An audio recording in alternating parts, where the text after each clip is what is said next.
प्यारे बच्चों, अब मैं आपको इस चैप्टर में आगे लेके चलता हूं गैसों का द्रवों में विलयन या गैसों की द्रवों में विलेयता। देखिए, समझिए इसको।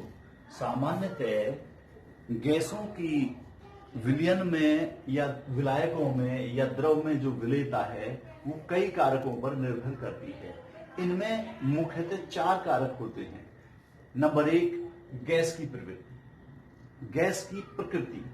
नंबर 2, द्रव की प्रकृति। नंबर 3, ताप। और नंबर 4, दाब, जिन पर गैसों की द्रवों में जो विलेयता है वो मुख्यतः निर्भर करती है। आपने देखा होगा कि बहुत सी गैसें ऐसी होती हैं कि वो किसी विशेष विलायक में अत्यधिक घुलनशील होती हैं, जबकि बहुत सी ऐसी गैसें होती हैं जो उसी विलायक में अपेक्षाकृत कम या बिल्कुल भी घुलनशील नहीं होती। उदाहरण के लिए जैसे जल है, जल में अमोनिया गैस सबसे अधिक घुलनशील होती है। जल प्लस अमोनिया ये सबसे अधिक घुलनशील गैस होती है। मानक ताप और दाब यानी स्टैंडर्ड टेम्परेचर और प्रेशर, जिसको एसटीपी कहते हैं, उस पर जल के एक आयतन में अमोनिया के लगभग 1300 आयतन घुल जाते हैं। तो ये सबसे अधिक घुलनशील हुई, जबकि जल में सबसे कम घुलनशील गैस हीलियम है। इसमें जल प्लस हीलियम सामान्यतः मानक ताप और दाब पर जल के एक वॉल्यूम में हीलियम के 0.01 वॉल्यूम घुलते हैं। तो इस तरीके से हम देखते हैं कि विभिन्न गैसें विभिन्न द्रवों में भिन्न भिन्न प्रकार से घुलती हैं। कहने का तात्पर्य है कि कोई गैस किसी विशेष विलायक में बहुत अधिक मात्रा में घुल जाती है और कोई गैस बहुत कम मात्रा में घुलती है। इसके अलावा जो ताप और दाब हैं वो भी बहुत महत्वपूर्ण भूमिका निभाते हैं। जैसे दाब है, दाब सामान्यतः गैसों की द्रव में विलेयता को प्रभावित करने वाला एक महत्वपूर्ण कारक है। सामान्यतः जब दाब बढ़ाते हैं तो दाब बढ़ाने पर गैसों की द्रवों में विलेयता बढ़ जाती है, जबकि इसके विपरीत ताप बढ़ाने पर गैसों की द्रवों में विलेयता घट जाती है। तो इस तरीके से आपने समझा गैसों का द्रवों में विलयन या गैसों की द्रवों में विलेयता किस चीज पर निर्भर करती है। अभी अभी मैंने आपको समझाया कि देखिए कई कारक हैं जो गैसों की द्रवों में विलेयता पर या विलेयता को प्रभावित करते हैं या प्रभावित करने वाले कारक हैं। इनमें मुख्यतः 4, जैसा मैंने अभी बताया, गैसों की प्रवृत्ति, द्रव की प्रकृति, ताप और दाब मुख्य कारक हैं। बहुत सी गैसें किसी विशेष विलायक में अत्यधिक घुलनशील होती हैं, जबकि बहुत सी गैसें उसी विशेष विलायक में बहुत कम घुलनशील होती हैं। जैसे मैंने आपको 2 एग्जांपल दिए कि जल है, विलायक हो गया, इसमें अमोनिया बहुत अधिक घुलनशील होती है। मानक ताप और दाब पर जल के एक वॉल्यूम में अमोनिया के लगभग 1300 वॉल्यूम घुल जाते हैं। तो ये सबसे अधिक घुलता है, जबकि सबसे कम घुलने वाली गैस जल में कौन सी है? हीलियम है।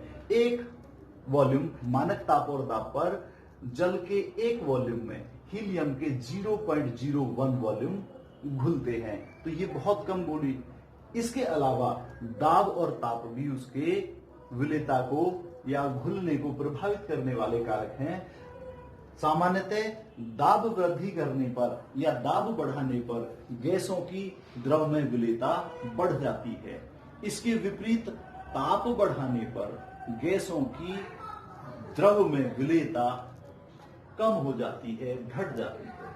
तो ये था आपका गैसों का द्रवों में विलयन। अब आगे आइए, मैं आपको बताता हूं अवशोषण गुणांक या एब्जॉर्प्शन कोफिशिएंट। इसे अल्फा से प्रकट करते हैं। समझिए क्या होता है। देखिए, किसी गैस का मानक ताप और दाब पर वह आयतन जो किसी निश्चित ताप व इकाई आंशिक दाब पर किसी विलयन के इकाई आयतन द्वारा अवशोषित किया जाता है या अवशोषित होता है, वह उस गैस का उस द्रव में अवशोषण गुणांक कहलाता है। इसे अल्फा से प्रकट करते हैं। एक बार दोबारा समझिए अवशोषण गुणांक की डेफिनेशन। सामान्यतः किसी गैस की द्रव में विलेयता को अवशोषण गुणांक के द्वारा व्यक्त किया जाता है। इसे इस प्रकार परिभाषित कर सकते हैं कि किसी गैस का मानक ताप व दाब पर वह आयतन जो निश्चित ताप व इकाई आंशिक दाब पर किसी विलयन के इकाई आयतन द्वारा अवशोषित किया जाता है, वह उस गैस का अवशोषण गुणांक कहलाता है। अवशोषण गुणांक को अल्फा के द्वारा प्रकट किया जाता है। मान लीजिए कोई गैस है और उस गैस का V आयतन आंशिक दाब P पर अवशोषित होने वाला जो आयतन है वो V0 है। तो इस परिस्थिति में जो अल्फा अर्थात अवशोषण गुणांक होगा वो V0 upon P into V। माना किसी निश्चित दाब पर किसी द्रव के V आयतन में P आंशिक दाब पर अवशोषित होने वाली गैस का आयतन V0 है। तो ऐसी परिस्थिति में जो अवशोषण गुणांक अल्फा है वो बराबर होगा V0 अपॉन PV। तो इस तरीके से आप अवशोषण गुणांक को परिभाषित कर सकते हैं। समझ में आ गया होगा। एक बार फिर समझिए अवशोषण गुणांक क्या चीज है। अवशोषण गुणांक के द्वारा हम किसी गैस की द्रव में विलेयता को व्यक्त करते हैं। इसे इस प्रकार से परिभाषित कर सकते हैं कि किसी गैस का मानक ताप व दाब पर वह आयतन जो निश्चित ताप व इकाई आंशिक दाब पर किसी द्रव के इकाई आयतन द्वारा अवशोषित किया जाता है, वह उस गैस का अवशोषण गुणांक कहलाता है। अवशोषण गुणांक को अल्फा के द्वारा प्रकट करते हैं। तो इस तरीके से आपने अभी अभी समझा है अवशोषण गुणांक। अब मैं आपको थोड़ा आगे ले चलता हूं। यहां पर है हेनरी का नियम।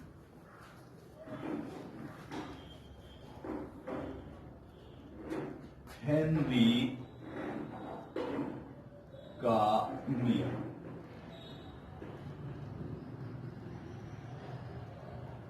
हेनरीज लॉ सन 1803 से 1805 तक हेनरी नामक वैज्ञानिक ने गैसों की द्रव में विलेयता के संबंध में अध्ययन किया और उन्होंने जो निष्कर्ष निकाला उसे एक नियम के रूप में प्रतिपादित किया और वो नियम कहलाता है हेनरी का नियम।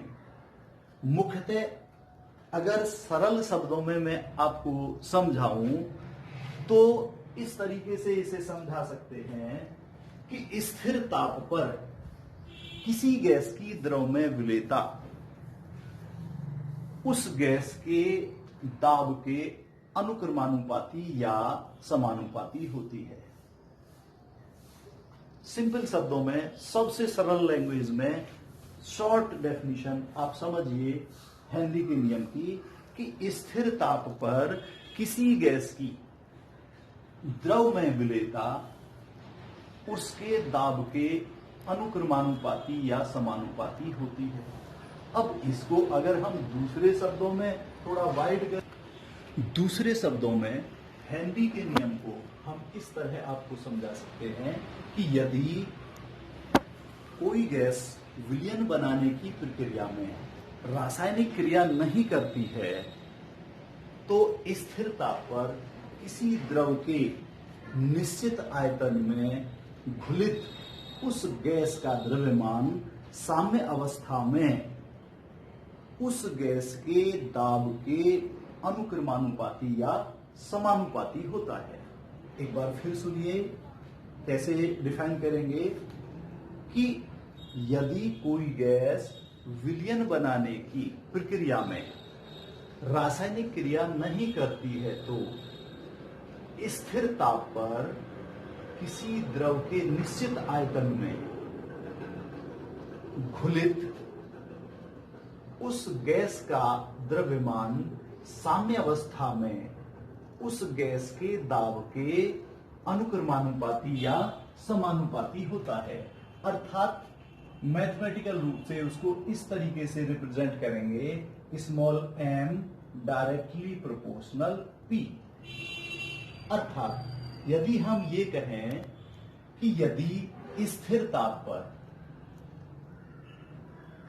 व p दाब पर, ताप कैसा है, स्थिर है, और दाब कितना है, p है, किसी द्रव के दिए गए आयतन में स्मॉल m ग्राम गैस विलय होती है, घुलती है, तो ऐसी कंडीशन में हेनरी के नियम के अनुसार small m directly proportional p, या इसको हम इस तरीके से स्मॉल m बराबर k या KH कर सकते हैं इंटू p, जहां पर ये स्मॉल m है घुलित गैस का द्रव्यमान, p है दाब, और k या KH है हेनरी का नियतांक, स्थिरांक, हेनरी स्थिरांक,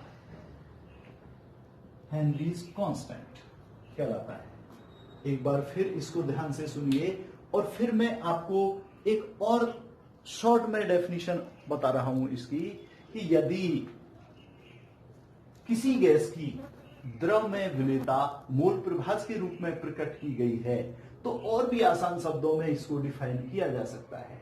एक बार फिर ध्यान दें अलग तरीके से, कि यदि गैस की विलेयता किसके रूप में प्रकट की गई है, मोल प्रभाज के रूप में। आप जानते हैं मोल प्रभाज ची होता है, मोल प्रभाज के रूप में प्रकट की गई है, तो इसको इस तरीके से डिफाइन किया जा सकता है, जो सबसे शॉर्ट मात्र एक लाइन की डेफिनेशन है, और वो इस तरीके से है कि किसी विलयन में गैस का मोल प्रभाज वाष्प प्रावस्था में गैस के आंशिक दाब के अनुक्रमानुपाती या समानुपाती होता है। दोबारा सुनिए इसको, किसी विलयन में गैस का मोल प्रभाज वाष्प प्रावस्था में गैस के दाब के अनुक्रमानुपाती या समानुपाती होता है।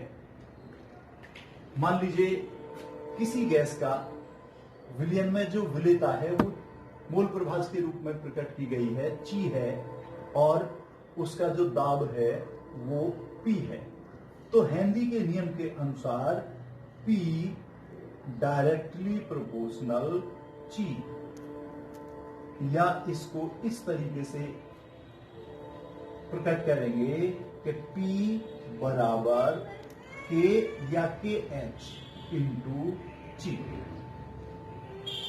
जहां पर P उस गैस का दाब है, ची उस गैस की विलेयता है जो मोल प्रभाज के रूप में, मोलर फ्रैक्शन के रूप में प्रकट की गई है, और K वही K या KH हेनरी का नियतांक है। तो इस तरीके से आपने ये समझा हेनरी का नियम। अब मैं आपको हेनरी के नियम की लिमिटेशंस यानी सीमाएं समझा रहा हूं। हेनरी के नियम की सीमाएं यानी लिमिटेशंस।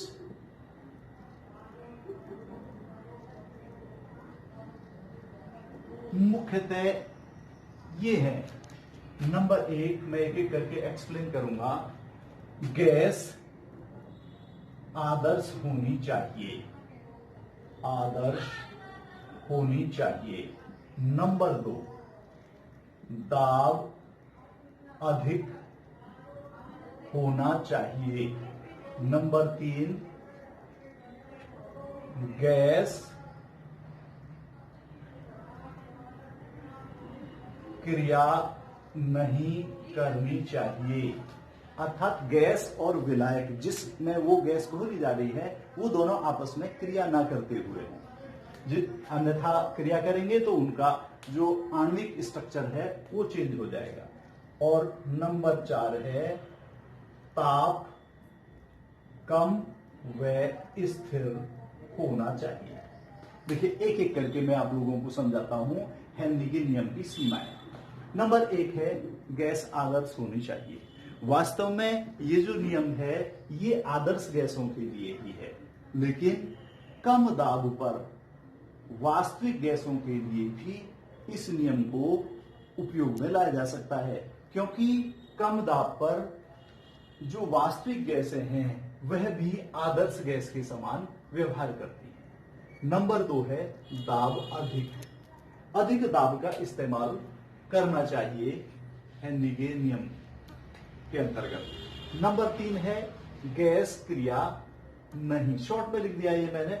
इसका तात्पर्य है कि देखिए गैसें आपस में जब विलयन बनाए तो ऐसी स्थिति में गैस उस विलयन यानी विलायक से क्रिया न करती हुई हो, रासायनिक रूप से अपरिवर्तित हो। जैसे उदाहरण के लिए जल में अमोनिया गैस अगर घोलेंगे तो आप जानते हैं जल H2O अमोनिया से क्रिया करके अमोनियम हाइड्रोक्साइड बना लेता है, NH4OH बना लेता है। तो ऐसी स्थिति में उसका जो स्ट्रक्चर है वो चेंज हो जाती है। ऐसी कंडीशन में हम इस गैस को यूज नहीं कर सकते। या जो वियोजित या संयोजित हो जाती है गैस द्रव में, उनके लिए भी इसको प्रयोग नहीं लाते हैं। जैसे जल है H2O, इसमें HCl गैस अगर हम प्रयोग करें तो आप जानते हैं HCl जल में H आयन और क्लोराइड आयन में वियोजित हो जाता है, तो उसके लिए भी इसको हम प्रयोग में नहीं ला सकते। अर्थात गैस विलायक से मिलकर जब विलयन बनाती हैं तो वो आपस में क्रिया नहीं करते हुए होनी चाहिए, यानी क्रिया ना करती हों, अन्यथा रिजल्ट सही नहीं आएगा। और नंबर 4 है कि ताप स्थिर होना चाहिए और कम होना चाहिए। ये है मुख्यतः हेनरी के नियम की सीमाएं। इस तरीके से हेनरी का नियम कई प्रकार से मैंने आप लोगों को समझाया, और हेनरी के नियम की सीमाएं अर्थात लिमिटेशंस ऑफ हेनरीज लॉ, ये मैंने आप लोगों को समझाया। आप ध्यानपूर्वक इनको शॉर्ट नोट्स बनाएं इस तरीके से।